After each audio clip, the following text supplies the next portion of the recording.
म आज लडाइँ पश्चिमाहरूसँग लड्दैछु, तपाईँहरू बुझ्नु होला। मैले भनेको थिएँ नि तपाईँहरूले मलाई साथ दिनुहोस्, के यिनीहरूले मार्छन् कि पागल बनाउँछन् भनेर भनेको थियो।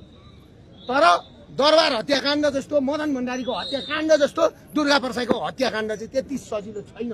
यो कुरा यिनीहरूले बुझ्नु, किनभने यिनीहरूलाई पश्चिमाहरूको साथ होला, यिनीहरूलाई डलरको साथ होला, तर मलाई माता दुर्गा, भगवान आराध्य पशुपतिनाथको साथ छ, भगवान बुद्धको साथ छ मलाई, र आम राष्ट्रवादी जनताको साथ छ।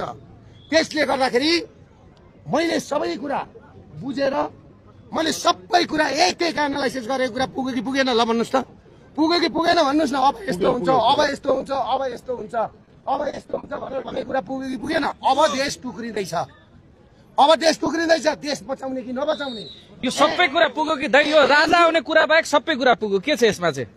राजाको कुरोमा म एउटा कुरा के भन्छु भने, राजा हामीले चाहँदा पनि आउने हैनन्, किनभने हिजो गलत ल्याएर खेदेको हो नि त। राजा कतिको इम्पोर्टेन्ट रहेछ आज त बुझ्नुभयो नि तपाईँहरूले। राजा कतिको इम्पोर्टेन्ट रहेछ त।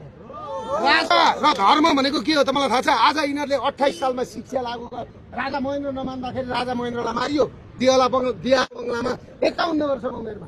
त्यहाँबाट नयाँ शिक्षा लागू गरेर के गरे तपाईँलाई थाहा छ?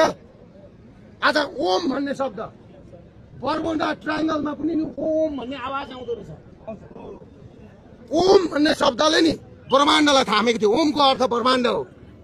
आज ओम हटाइयो, श्री हटाइँदैछ। अब मिस्टर के भन्छ दुर्गा भनेर भन्छन्, श्री दुर्गा प्रसाई भन्दैनन्। नैतिक शिक्षा हटाइयो, यहाँबाट संस्कृति हटाइयो, अनि पशुपतिमा यात्रा गर्न आँटे यिनीहरूले अस्ति त्यो त्यतिखेर।